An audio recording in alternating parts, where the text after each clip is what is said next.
The Mike Hosking Breakfast, 6 to 9 weekdays on Newstalk ZB. G'day there. Move of the week, I think, goes to Housing Minister Chris Bishop, who dropped the bombshell on local body operators that the government has decided to give them the power to intervene in local body decision-making around housing.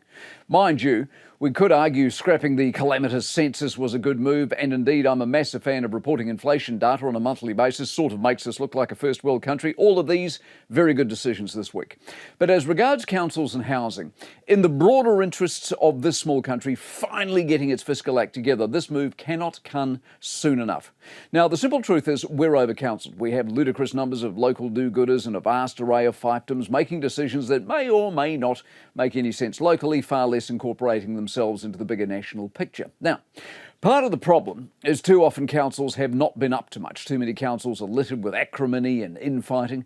Progress is stalled or watered down, or major work is ignored in favour of more headline-grabbing material that makes the local representatives look good. Not all, of course, but too many.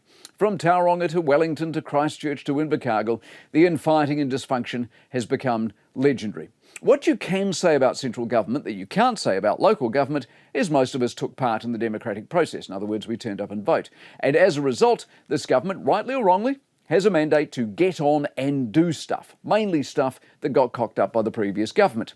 Now, if there's been a constant theme of this current government, even from its broad-based supporters, it is that they haven't done as much as they might have. They have plans and ideas and announcements and KPIs. What they don't have is a vast array of results, tangible things that have been changed, leading us to quite clearly being better off. It would appear, with the Bishop announcement, that that message and the lack of traction is finally hitting home, and they sat around the cabinet table and worked out that they got about a year left to put some major runs on the board, so that at election time, that's about delivery and not more promises. The country, basically, is too small for this many councils. There's about 73 of them, and committees, a lot of decisions that have major economic implications, and as such, general central government has or should have a say in all of this. They will hate it, of course. Of course they will. They will gnash and wail and moan about local democracy. But guess what?